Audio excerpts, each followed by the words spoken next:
عزیز ابن الحسن صاحب میرے مربی ہیں، دوست بھی ہیں، بزرگ بھی ہیں، اور میں روزانہ کی بنیاد پر ان کی تحریروں سے استفادہ بھی کرتا ہوں۔ اس استفادے کا ایک حصہ آج کی ان کی گفتگو بھی اس کا باعث بنی کہ وہ حصہ بھی مجھ تک پہنچا، اور بات کو آگے بڑھانے کے لیے ان کی گفتگو کافی اور شافی ہے۔ آپ لوگ بہت سارے یہاں پر جو موجود ہیں، اس کا تعلق ادب سے ہے، کچھ کا تعلق آرٹ سے ہے، یعنی زبان اور فن، یہ آپ کے میدان ہیں۔ دوسری جنگ عظیم میں اور اس کے بعد جب یورپ پورا تباہ شدہ تھا، تو ہندوستان کی یونیورسٹی میں یا جو جامعات تھیں وہاں پر ایک بحث شروع ہوئی کہ یہ آرٹ ڈپارٹمنٹ کی ضرورت کیا ہے، اس کو تو بند کر دینا چاہیے، خزانے پر ایک بوجھ ہے، اور اگر زیادہ سے زیادہ اس کو قائم رہنا ہے تو پھر یہ آرٹسٹ بتائے کہ یہ کیا کرے گا، سوسائٹی کو اس بجٹ کے لیے آمادہ کرے جو بجٹ اس کے لیے یونیورسٹی نے مختص کیا ہے۔ تو بڑی پریشانی آرٹسٹ کو ہو گئی، اس کے پاس کوئی جواب نہیں تھا کہ وہ کیا کہے، کہ کیا ہے اس کے پاس دینے کی۔ ایک تباہ شدہ یورپ کو ایک آرٹسٹ کیا دے سکتا ہے؟ چنانچہ اپنے دفاع میں آرٹسٹ نے یہ کہا کہ دیکھیں جی، اپلائیڈ فن بھی تو ہوتے ہیں نا، مثال کے طور پہ ترکھان ہے، لکڑی کا کام کرتا ہے، تو ہم لکڑی کا کام کریں گے۔ آپ ایک لکڑی کے کام کی ورک شاپ بنا دیں، ہم وہاں پر جو لکڑی کا کام کرنے والے فنکار ہیں ان کو لے آئیں گے، اور وہ دیکھیں سوسائٹی میں ہر وقت لکڑی کے کام کی ضرورت ہے، لوہے کے کام کی بھی ضرورت ہے، اسی طرح تزئین و آرائش کا بھی تو کام ہوگا نا، تو ہم وہ کہنے کا مقصد یہ ہے کہ اس زمانے میں جب کہ یونیورسٹیوں سے آرٹ کو ختم کرنے کا پلان بنا، تو اس وقت کرافٹ کو یا مہارت کو اپنے بچاؤ کے لیے آرٹسٹ نے استعمال کیا۔ یہ وہی کرافٹ اور وہی مہارت ہے جس کے حاملین یا جس کے رکھنے والے آج مزدور، کاریگر یا ان لفظوں کے ساتھ یاد کیے جاتے ہیں، جبکہ پینٹ کرنے والا، مجسمہ سازی کرنے والا، آرکیٹیکچر سے جڑا ہوا شخص یا گلوکاری سے جڑا ہوا شخص آرٹسٹ کہلا رہا ہے۔ تو یہ ایک تضاد ہے جو ہم یہ محسوس کرتے ہیں کہ ایک ایسا تضاد جس کے اندر خود آرٹسٹ اس میں گرفتار ہے، کہ ایک وقت میں وہ اپنے بچاؤ کے لیے اسی ماہر فن کو لے کر آیا تھا اور اپنے لیے اس بجٹ کو مختص کروایا تھا، اور آج یورپ کے اندر اگر پینٹنگ ہو رہی ہے، اسکلپچر ہو رہا ہے، آرکیٹیکچر ہو رہا ہے، تو وہ اس زمانے میں جن لوگوں کی بنیاد پر آئے تھے۔ میں آپ کو اپنے نیو اسکول آف آرٹس کی مثال دوں۔ برِ صغیر کے اندر 3 اسکول بنے انگریز کے زمانے میں، کالونیل پیریڈ، ایک کلکتہ میں، ایک بمبئی میں اور ایک لاہور۔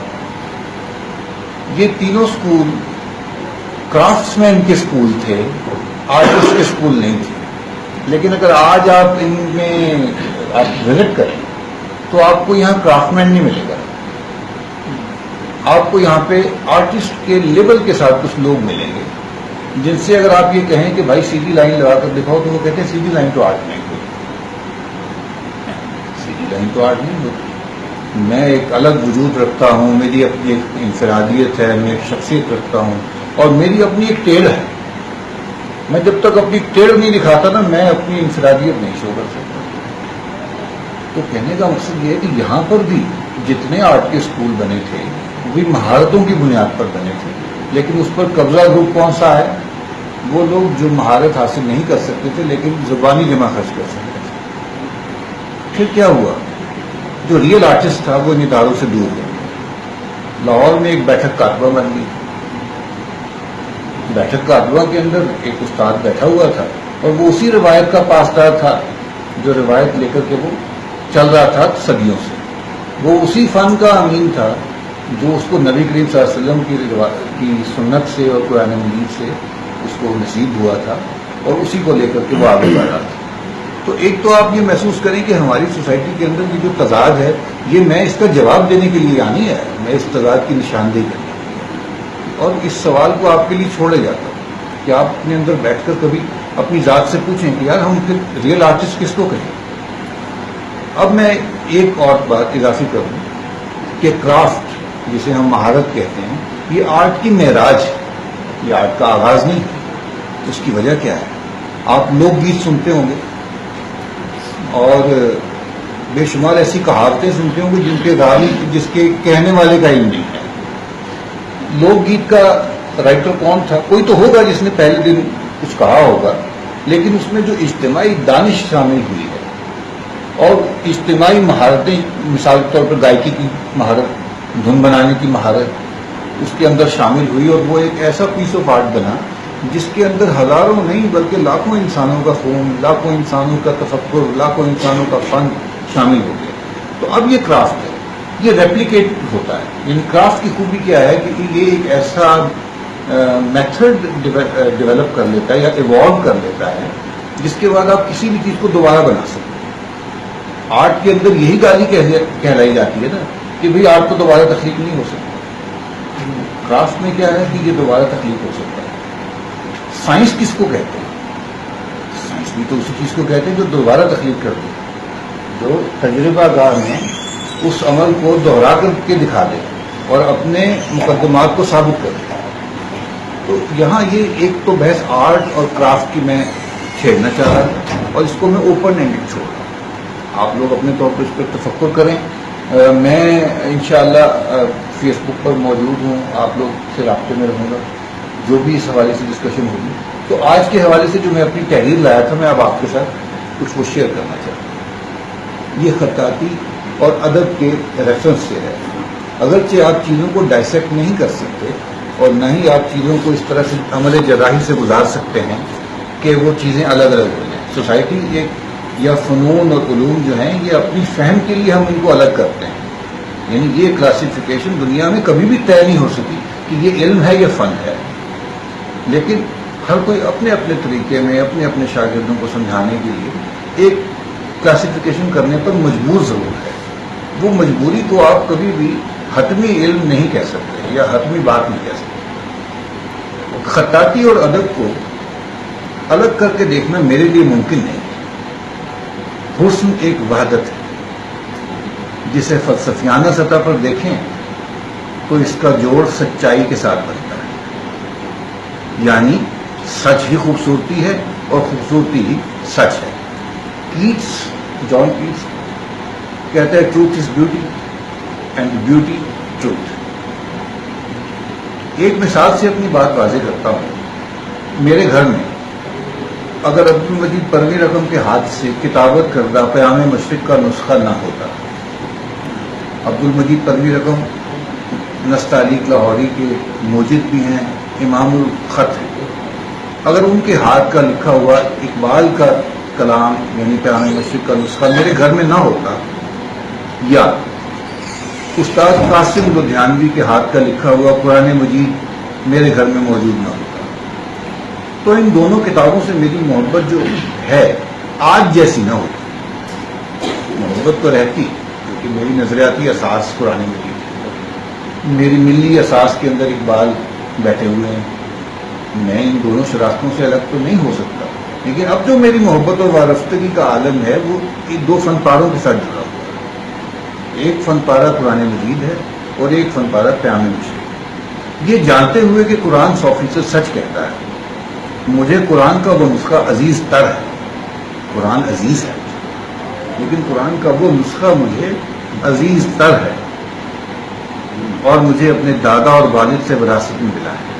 یہ ایڈڈ فیچر, یہ ویلیو ایڈڈ چیز آپ سمجھ لیں کہ ایک نسخہ جس کی خطاطی ایک استاد فن کی, جو سچ ہے, جو نبی کریم صلی اللہ علیہ وسلم کی نسبت سے مجھ تک پہنچا ہے اور جس میں میرے دادا کا لفظ شامل ہے. اب آپ بتائیں کہ یہ قرآن اور اس قرآن میں میرے لیے کتنا فرق ہے. جس کا خط مثالی ہے اور جسے جلد بندی کرنے کے لیے کسی ماہر نے اپنی خدمات بھی پیش کی. نوائے وقت اور امروز مجھے اس لیے عزیز رہے کہ ان کی پیشانیاں پرویں رقم اور یوسف صدیقی رحمۃ اللہ علیہ کے قلم کا شاہکار تھی. اخبار تو سارے تھے، خبر سب میں چھپتی تھی، واقعہ ایک ہی ہے، لیکن میں ایک اخبار اٹھاتا ہوں نیوز اسٹینڈ سے، تو میں وہ اخبار کیوں اٹھاتا ہوں؟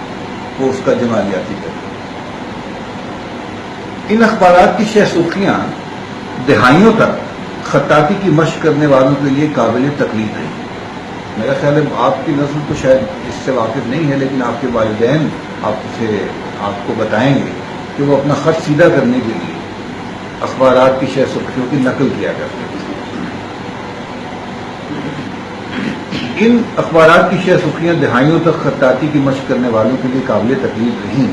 بڑے لوگوں کے مزارات پر فاتحہ خوانی کی سعادت ہر کوئی حاصل کرنا چاہتا ہے، لیکن ان قبروں پر بار بار دعائے مغفرت کرنے کا کیوں جی چاہتا ہے؟ ان کے کتبات کسی ماہر فن کی یاد دلاتے ہیں۔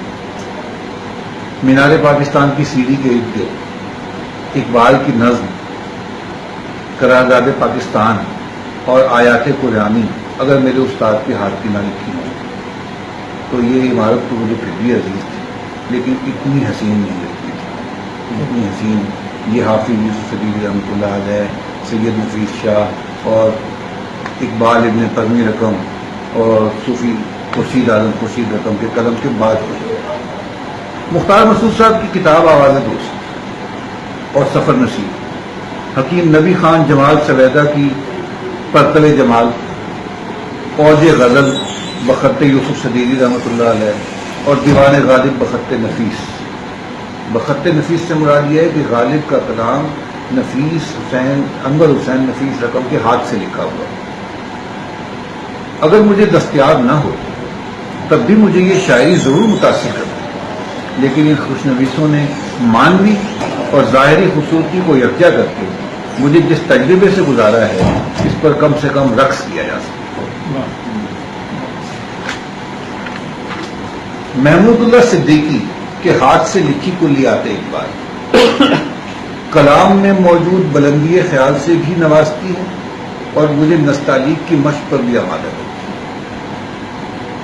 اردو زبان میں نیو یارک سے چھپنے والی سلور برڈ کمپنی کی کتابیں جغرافیے اور معاشرتی علوم کی عمدہ مثالیں تھیں، عمدہ کتابیں تھیں، اور یہ الماس رقم صاحب کے ہاتھ کی ان میں زیادہ تر کام تھا۔ میرے پاس یہ کتابیں اس لیے محفوظ ہیں، اور جغرافیے کا وہ علم الماس رقم کی وجہ سے مجھے حاصل ہوا ہے، کیونکہ مجھے عشق تھا ان کے خط سے، اور اس خط کو دیکھنے کے شوق میں جغرافیے کی ان تمام کتابوں سے بھی گزرا۔ ایسا کیوں ہوتا ہے؟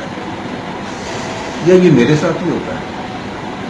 باقی لوگ تو کوئی بھی کتاب اٹھا لیتے ہیں اور اس میں سے اچھی عبارتیں سوشل میڈیا پر شیئر بھی کرتے ہیں، تو میں ہی کیوں ان عبارتوں کو خط کے معیار پر دیکھتا ہوں؟ تو خواتین و حضرات، اساتذہ و طلباء، صدر مجلس اور قابل صد احترام مہمانان گرامی، میرے پاس تو ان باتوں کا کوئی یقینی جواب موجود نہیں ہے۔ البتہ میں اس مسئلے پر غور کرتا رہتا ہوں کہ جو کچھ سمجھ میں آتا ہے اور جو کچھ سمجھ میں آتا ہے وہ آپ کی خدمت میں پیش کر دیتا ہوں۔ ممکن ہے آپ مجھ سے بہتر نتائج دریافت کر سکیں، ممکن ہے آپ میری اصلاح کر سکیں۔ ایک سادہ وجہ تو یہ ہو سکتی ہے کہ میں پیدائشی آرٹسٹ تھا اور حسن تلاش کرتا تھا، تو ہر وہ چیز جس میں حسن موجود تھا وہ مجھے اٹریکٹ کرتی تھی، میری دلچسپی کا باعث تھا۔ لیکن یہ بہت سادہ بات ہے، چلے تھوڑا سا اور کھوجتے ہیں اس بات۔ پہلے انسانی تصویر کشی تھی، اس کا تعلق شکار سے جوڑا جاتا تھا اور جادو سے بھی، اور جادو کا تعلق بھی شکار سے جوڑا جاتا تھا۔ کہا جاتا ہے کہ اس وقت انسان کے لیے حسن کی کوئی اہمیت نہیں تھی۔ میں اس بات سے مکمل اتفاق نہیں کر سکا۔ میری رائے میں بقا کو، سروائیول کو یقینی بنانے کے بعد زندگی کو پرلطف اور بامانی بنانے کی واحد وجہ حسن ہے۔ یعنی اگر حسن کا تجربہ نہ ہو تو سروائیول پر تسلی نہیں ہوتی۔ سروائیول تو ہم کرتے ہی زندگی کو پرلطف بنانے کے لیے۔ تو دو ہی سٹیجز ہیں۔ پہلی سٹیج یہ ہے کہ مجھے اپنے ہونے کا احساس ہوا اور میں اپنی بچاؤ میں لگ گیا، فطرت سے اپنے بچاؤ میں لگ گیا، اپنے جیسے انسانوں سے اپنے بچاؤ میں لگ گیا، بھوک سے لڑتا رہا، موسم سے لڑتا رہا۔ لیکن جو ہی میں اس سے فارغ ہوا، اب مجھے کیا فکر؟ آج کا انسان سروائیول کی تو بڑے بڑے مسئلے حل کر چکا ہے، لیکن زندگی کا وہ مقصد جو حسن کی تحسین تھا یا حسن کا حصول تھا وہ نہیں ہو سکا۔ میری رائے میں بقا کو یقینی بنانے کے بعد زندگی کو پرلطف اور بامانی بنانے کی واحد وجہ حسن۔ اگر فرد میں تصور حسن ہی موجود نہ رہے تو جینے کی خواہش میں کچھ جان نہیں رہتی، تو جس کا مشاہدہ آپ اور میں روزانہ کرتے ہیں۔ ہم جانتے ہیں کہ کوئی بھی مرنا نہیں چاہتا، تو پھر طے ہوا کہ خودکشی کرنے والا جب زندگی میں خوبصورتی کے ہر امکان سے مایوس ہو جاتا ہے اور زندگی اس کے لیے بدصورتی کے علاوہ کچھ نہیں رہتی، تو وہ اپنے آپ کو ختم کرنا چاہتا ہے۔ یہ ایک پس منظر ہے۔ اب چلتے ہیں تہذیبوں کی طرف۔ عیسائی اور ہندو تہذیبوں میں تصویر کو مرکزی حیثیت حاصل ہے۔ یہ تہذیبیں ایک تو ذہن میں رکھیے کہ پرانی ہیں اور ٹیکسٹ کی ویلیو جو ہے ابھی اتنی اسٹیبلش نہیں ہوئی۔ امیج کی ویلیو اس لیے ہے کہ اس شخصیت کو ریپلیکیٹ کرنا یا اس شخصیت کو آپ کے سامنے دوہرا دینا، جبکہ وہ تو ایک محدود وقت میں زندہ تھا یا موجود تھا، تو اب اس کی غیر موجودگی میں اس کا استحضار یا اس کی حاضری جو ہے یا اس کا حضور اس کو تصویر کے ذریعے حاصل کیا ہے۔ ہم سب جانتے ہیں کہ تصویر یا پکٹوگرافی جو ہے یہ تحریر کی بنیاد ہے، یعنی جتنی بھی آج آپ تحریر دیکھ رہے ہیں دنیا کے تمام اسکرپٹس، یہ ایکچولی تصویر کی جدید شکل ہے، اور یہ سب اسے آپ تجرید بھی کہہ سکتے ہیں۔ یہ تصویر کی تجرید کے لیے کیا ہم استعمال کرتے ہیں کہ لفظ آپ کی زبان میں انگریزی والے ایبسٹریکٹ، تو یہ دراصل تصویر کا ایبسٹریکٹ ہے۔ تو اس کا مطلب یہ کہ تصویر سے اگلا مرحلہ آ گیا، ترقی کرتا ہوا انسان۔ یعنی آج اگر مجھے کوئی یہ کہے کہ بھائی تمہاری اس تہذیب میں تصویر نہیں بنتی، تو میں اسے کہتا ہوں بھائی ایک منٹ رک، تہذیب کی ترقی کی بات کرنی ہے یا پیچھے جانے کی بات کرنی ہے؟ بات وہ کرو جو مجھے سمجھ میں نہیں آئے۔ میں تصویر کا مخالف ہوں، میں مصور بھی ہوں، لیکن ذرا انسانی تہذیب کے پس منظر میں چیزوں کو دیکھنے کے عادی ہو۔ اچھا، اب ماننے والوں کے لیے ان کے معبودوں کی تصویریں یا مجسمے کی زیارت بذات خود عبادت کا درجہ ہے۔ عیسائی تہذیب میں کہا جاتا ہے کہ ان کے تصور خدا کو مائیکل اینجلو نے پینٹ کیا ہے، یعنی وہ خدا کو نہیں جانتے، لیکن جس خدا کا تصور ایک عیسائی کے ذہن میں ہے اس کا خالق مائیکل اینجلو۔ صرف مائیکل اینجلو نہیں ہے، رنیسانس کے بہت سارے پینٹر، جن میں رافیلو ہے، جس میں ڈوینچی ہے، جس میں اور بہت سارے اساتذہ فن ہیں، لیکن ان کے ہاں خدا کا تصور ایک تصویر کے ساتھ جڑا۔ اب ایک مسلمان سے پوچھیے آپ کہ یار تمہیں میں اگر بولوں اللہ تو کیا ذہن میں آتا ہے، تو اس کے ذہن میں جو کوئی امیج آئے گا، لیکن وہ کیا ہو، وہ کسی خطاب کا لکھا ہوا لفظ اللہ ہے۔ ہم تہذیب کے اس نقطے پر پہنچ چکے تھے جب چیزیں ایبسٹریکشن کی طرف جا رہی تھیں، سمبلائز ہو رہی تھی، علامتوں میں ڈھل رہی تھی۔ ایک اور آپ کے علم میں میں بات لاؤں، ممکن ہے آپ کے علم کہ مسلمان خطاطوں نے دو لفظوں کو اسپیشلی ڈیزائن کیا کہ ان جیسا کوئی اور لفظ خط میں نہیں ہونا چاہیے۔ ایک لفظ اللہ جسے اس میں جلالہ کہتے ہیں، یعنی آپ الف لام لام اور ہے ملائیں تو جو آپ کے سامنے شکل آئے، مسلمان خطاط نے اس کو ڈیولپ کیا اور یہ سینچریز میں جا کر وہ شکلیں ایوالو کی۔ اسی طرح اس میں محمد صلی اللہ علیہ وسلم یہ بھی مسلمانوں نے ڈیزائن کیا۔ اگر ویسے آپ نیم ہے نیم ڈال لکھیں تو وہ ویسی نہیں بنتی جیسے کہ الگ سے بنائی۔ اچھا، اس کا مطلب یہ ہوا کہ ہم تصویر کی جگہ خط میں اپنی محبوب شخصیات اور اپنے محبوب ٹیکسٹ کو دیکھتے ہیں۔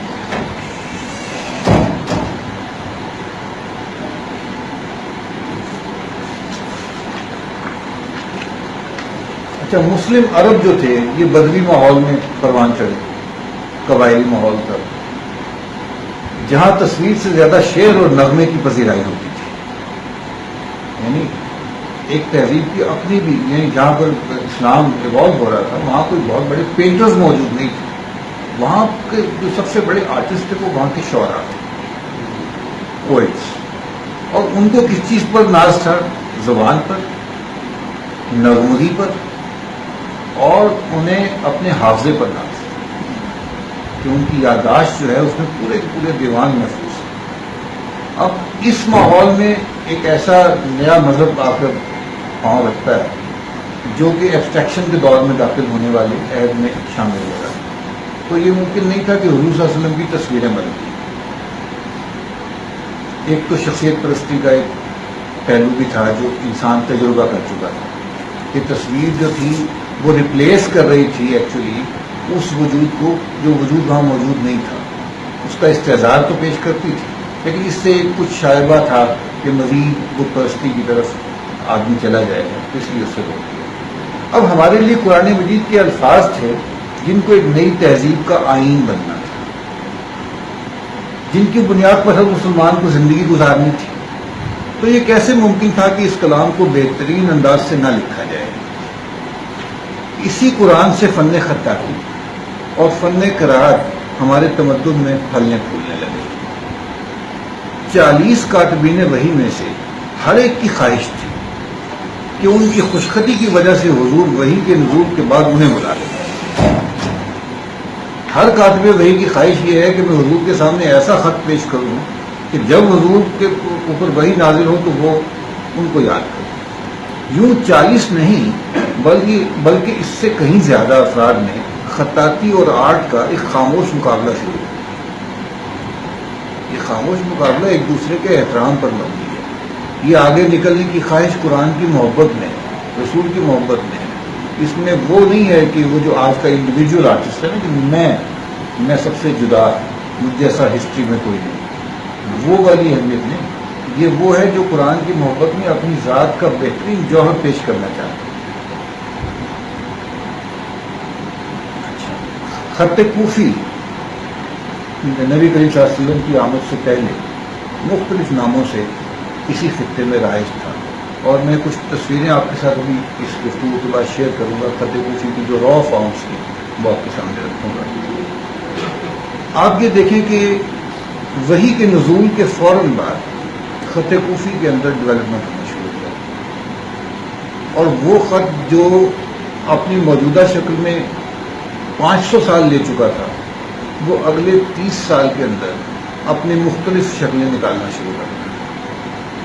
یعنی 30 سال سے مراد صحابہ کرام کی جو خلافت راشدہ ہے، صرف میں ابھی اسی تک نبی کریم صلی اللہ علیہ وسلم کے دور کے فوراً بعد خلافت راشدہ کے اندر ہی اگر آپ حضرت عثمان کے عہد کا قرآن مجید اٹھائیں اور اس سے پہلے عمر القیس کی قبر کا کتبہ اٹھائیں تو ان دونوں میں جو فرق آپ کو ملے گا وہ زمین آسمان کا فرق ہے۔ یعنی عمر القیس میں اور اس میں کتنا فاصلہ ہوگا؟ 2 صدیوں کا ہوگا، زیادہ سے زیادہ 3 صدی، لیکن یہ 30 سال کے اندر اتنا زیادہ فاصلہ ہے۔ اور پھر اگلے 200 سال میں کوفی کو منسوخ کرنے والا خط نسخ، اس کو نسخ اسی لیے کہا جاتا ہے کہ اس نے کوفی کو ایز اے اسکرپٹ آف قرآن مجید منسوخ کیا اور اس کی جگہ لے لی۔ خط نسخ کا بننا تھا تو نئے خطوط کا ایسا ایک پورا در کھلتا ہے۔ خط سلس، خط لقاء، خط دیوانی، خط ریحان، خط محقق، بے شمار خطوط جو ہیں ان کے اصول و ضوابط جو ہیں وہ بننے شروع ہو گئے، اور 200 سال کے اندر مسلم تاریخ کی جو ہماری جو تہذیب کی بہترین فارمیٹ سے قرآن مجید لکھنے کا فارمیٹ، حلیہ شریف، نبی کریم صلی اللہ علیہ وسلم کے حلیات پر مبنی احادیث کو لکھنے کا ایک اسپیسیفک طریقہ ایوالو ہونا شروع ہو جاتا ہے۔ اچھا، جیسے آپ ادب میں ایک صنف سے واقف ہیں، نعت کی ایک صنف کہ نبی کریم صلی اللہ علیہ وسلم کی شان میں ہدیہ عقیدت پیش کرنا، ان کا سراپا بیان کرنا، اپنا حضور بیان، اپنی حاضری ان کے سامنے بیان کرنا، تو نعت کی ہی ایک شکل خطاطی میں اسے حلیہ شریف کہتے ہیں۔ اس میں وہ حلیہ کہتے ہیں، لیکن ہم اپنی زبان میں جب اس کو لیتے ہیں تو میں اس لیے حلیہ کہہ رہا ہوں کہ اگر میں حلیہ کہوں تو شاید بہت سارے دوست جو ہیں وہ اس کو سمجھ نہ پائیں، ورنہ اصلاح استاد صاحب نے فرمائی کہ اسے حلیہ کہتے ہیں۔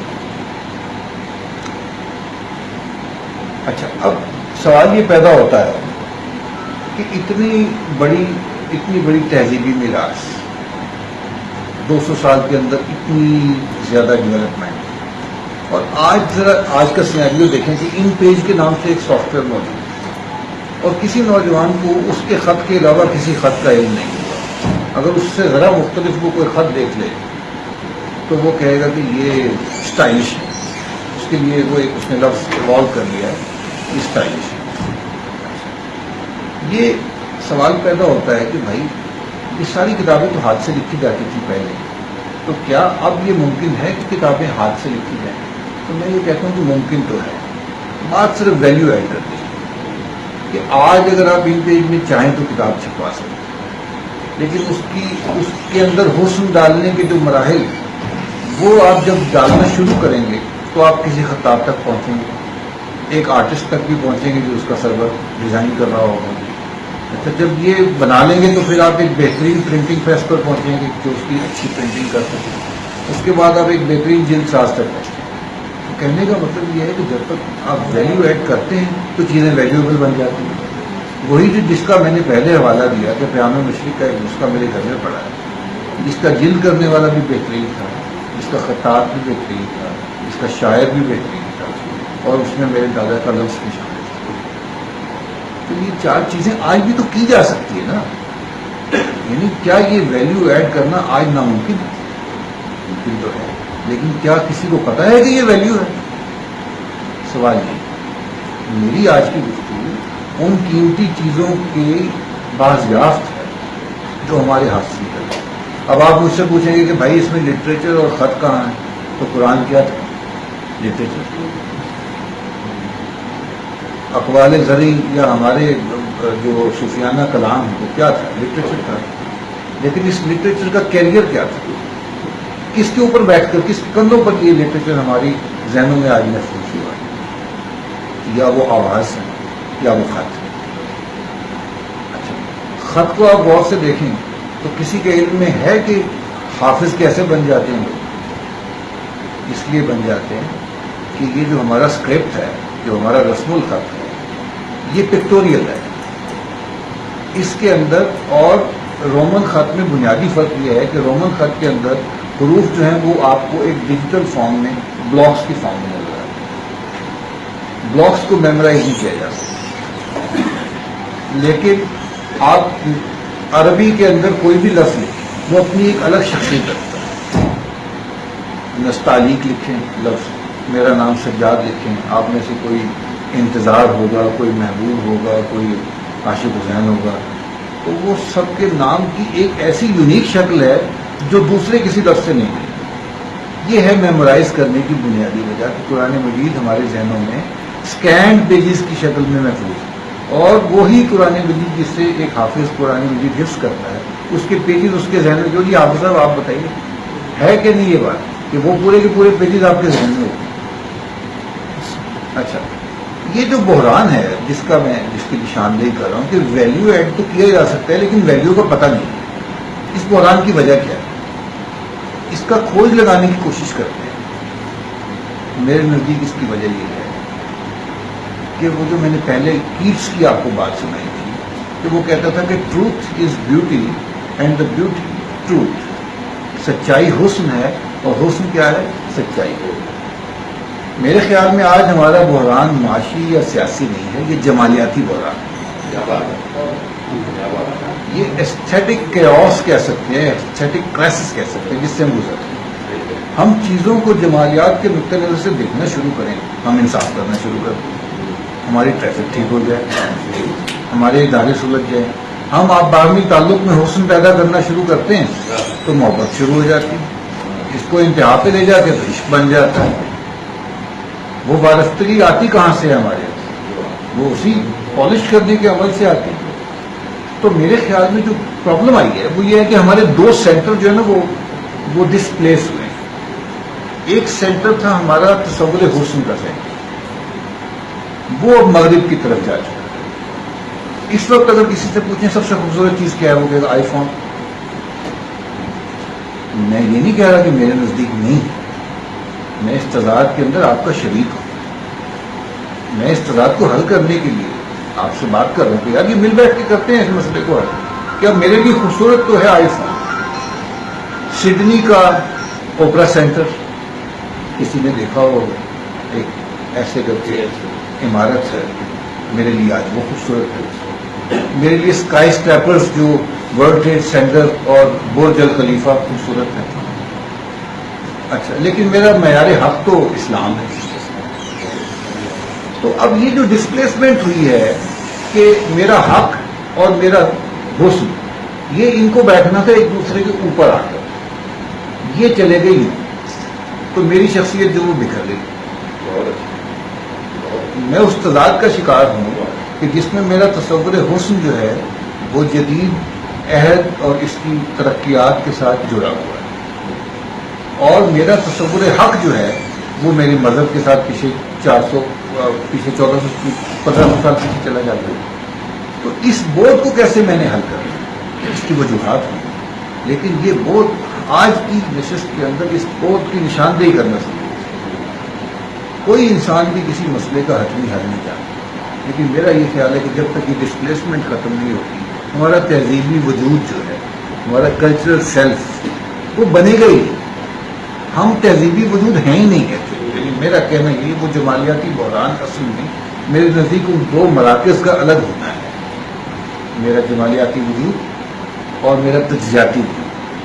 میرا جمالیاتی وجود اور میرا تصور حق، یہ جب تک ایک نہیں ہو جاتے اس وقت تک میں یہ نہیں کر سکتا کہ کوئی کامل شخصیت دکھا دوں. یہ جو پہلے بزرگ آپ کو ملتے ہیں نا، یہ یونیورسٹیوں جتنا کام کر رہے ہیں، یہ وہ لوگ ہیں جن کے تصور حق میں اور تصور حسن میں کہیں پر بھی تضاد نہیں پایا. تو میں اپنی گفتگو یہاں ختم کرتا ہوں، اور یہ سارے اوپن اینڈیڈ سوال جس میں ادب اور کلچر کے ریفرنس سے میرا خیال ہے کہ میں اپنی بات تو کر چکا ہوں. اس میں اب میں کچھ چیزیں آپ کو دکھاؤں گا. پہلے کچھ چیزیں دکھاؤں.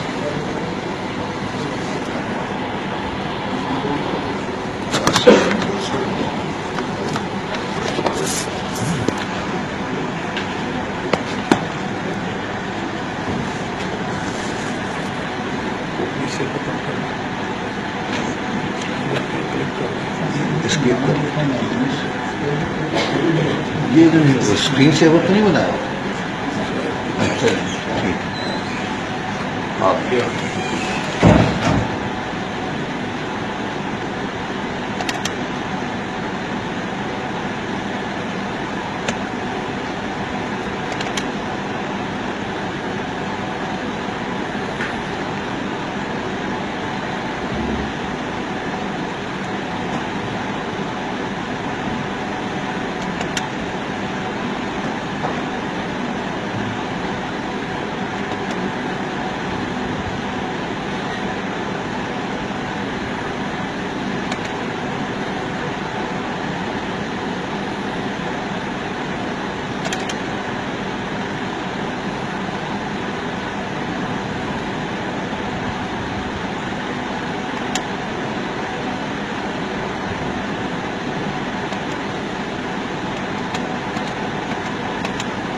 یہ میری ایک پسندیدہ کتاب ہے، اس کا سرورک. یہ کتاب مجھے اس لیے پسند آئی کہ یہ گیان چند جین ہندوستان کے بڑے مشہور محقق ہیں. انہوں نے شاعری کے عروج پر ایک کتاب لکھی، اور انہوں نے کہا کہ شاعری کے جو عروج ہیں، عروج کا مطلب ہے کہ اس کو جو وزن کے پیمانے ہیں اس کے، یہ موسیقی پر ان کی بنیاد ہوتی ہے. چنانچہ عربوں کے ہاں جو بحریں بنی ہوئی تھیں، تقریباً 15 یا 16 بحریں جو عربوں سے آئی تھی، اور اس میں پھر بعد میں ایرانیوں کی 4 بحریں شامل ہو گئی، تو اس کو ہندوستانی شاعری کے اندر 100% نقل کرنا مناسب نہیں، اس لیے کہ ہماری موسیقی مختلف ہے. چنانچہ ہمیں نئی بحریں جو تھیں، جن میں ہمارے ہاں گائکی ہوتی ہے، ان کو ایک تو دریافت کرنا چاہیے، اور ان کے اندر ہمارے شاعر، ہمارے جو لوگ شاعر تھے وہ کلام کہہ رہے تھے، لیکن ہمارے جو عروضی تھے جو شاعری کو، وہ اس کو سیکنڈ نہیں کرتے تھے، اس کی تائید نہیں کرتے تھے. تو اس پر یہ کتاب تھی. اس کا سرورق دیکھ کر میرا کبھی دل نہیں چاہا کہ میں یہ کتاب خریدوں. اس حد تک ردی وہ خط تھا. کتاب کھولنے کے بعد میں مجبور ہوا کہ یہ کتاب میں خرید لوں. لیکن یہ ہے کہ اگر یہ کتاب، اس کا سرورق اچھا ہوتا تو یہ میرے لیے اس کے حسن کا کیا اندازہ آپ کر سکتے ہیں. کتنی مزے کی کتاب.